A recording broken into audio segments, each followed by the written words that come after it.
రాష్ట్ర ముఖ్యమంత్రిగా చంద్రబాబు బాధ్యతలు చేపట్టాక సంచలన నిర్ణయాలు తీసుకుంటున్నారు. ఈ నేపథ్యంలో రాష్ట్రంలో తెల్ల రేషన్ కార్డులకు ప్రభుత్వం శుభవార్త తెలియజేసింది.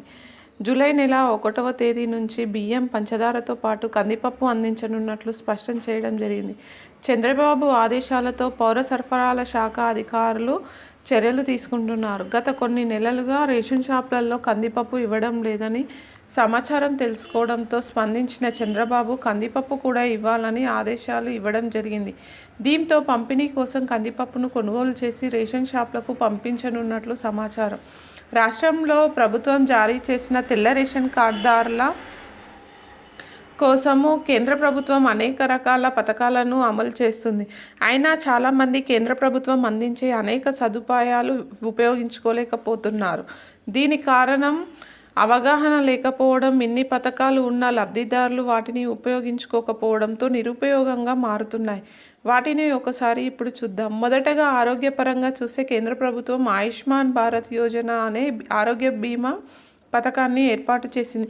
ఈ స్కీమ్ కింద రేషన్ కార్డు కుటుంబాలకు ఆయుష్మాన్ కార్డు ఉచితంగా పొందే వెసులుబాటును కల్పించింది. ఈ పథకం ద్వారా పేద కుటుంబానికి ప్రతి సంవత్సరం ఆసుపత్రిలో 5 లక్షల వరకు ఉచితంగా ట్రీట్మెంట్ చేయించుకునే సదుపాయాన్ని కేంద్రం కల్పించింది. రెండవదిగా ప్రతి ఒక్కరు ఇల్లు కట్టుకోవాలని ఉద్దేశంతో ప్రధానమంత్రి ఆవాస్ యోజన కింద పేద కుటుంబాలకు కేంద్ర ప్రభుత్వం 1,20,000 రూపాయలు సబ్సిడీ ఇస్తుంది. ఈ పథకం కింద దర్జాగా 3 కోట్ల మంది కొత్త కుటుంబాలకు ప్రయోజనం చేకూరనుంది.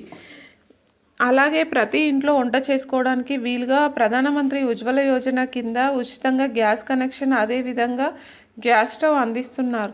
విశ్వకర్మ యోజన పథకానికి కూడా తెల్ల రేషన్ కార్డు లబ్ధిదారులు అర్హులు. బీపీఎల్ రేషన్ కార్డులకు దేశవ్యాప్తంగా ఉచిత రేషన్తో పాటు గోధుమలు, చక్కెర, కిరోసిన్ లాంటివి ఉచితంగా పొందవచ్చు. ఇలాంటి పథకాలు భారతదేశ ప్రజలకు దాదాపు 500కు దగ్గరలో ఉన్నాయి. ఆయా సంబంధిత వెబ్సైట్లో వాటిని దరఖాస్తు చేసుకోవడం ద్వారా లబ్ధి పొందవచ్చు.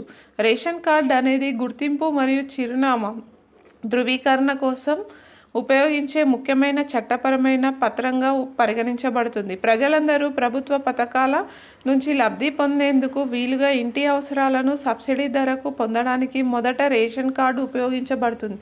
అయినప్పటికీ చాలా ప్రభుత్వ సంస్థలు వివిధ సేవలకు దరఖాస్తు చేస్తున్నప్పుడు రేషన్ కార్డును గుర్తింపు లేదా చిరునామా రుజువుగా అంగీకరిస్తాయి. ఆంధ్రప్రదేశ్లో టీడీపీ జనసేన ప్రభుత్వం ఆంధ్రప్రదేశ్లోని ప్రజలకు అందరికీ కూడా కొత్త రేషన్ కార్డులు పంపిణీ చేయనున్నారు. దీనికి గల కారణం ఏంటంటే భవిష్యత్తుకు 6 గ్యారెంటీలు అమలు కావాలంటే ప్రతి ఒక్కరికి కూడా రేషన్ కార్డు తప్పనిసరి. ఏపీలో ఎన్నికలు పూర్తయిన వెంటనే తమ పార్టీలు ఏవైతే అధికారంలో ఉంటాయో వాటిని గుర్తింపు చేసేలా రేషన్ కార్డులు ప్రతిసారి కూడా మారడం లేదు. ఆంధ్రప్రదేశ్ ప్రభుత్వం ద్వారా కొత్త రేషన్ కార్డు పొందాలనుకుంటే గ్రామ సచివాలయం లేదా మీ సేవ ద్వారా దరఖాస్తు చేసుకోవచ్చు. తెల్ల రేషన్ కార్డు దారిద్ర్య రేఖకు దిగువ ఉన్న వారికి తెల్ల రేషన్ కార్డు ఉన్న వ్యక్తులు ప్రభుత్వం నుంచి సబ్సిడీ ధరపై సామాగ్రిని పొందవచ్చు. పింకు రేషన్ కార్డులు దారిద్ర్య రేఖకు ఎగువన ఉన్న ప్రజల కోసం పింకు రేషన్ కార్డులు పంపిణీ చేయడం జరుగుతుంది. పింకు రేషన్ కార్డు ఉన్న వ్యక్తులు సబ్సిడీ ధరతో రేషన్ కొనుగోలు చేయలేరు.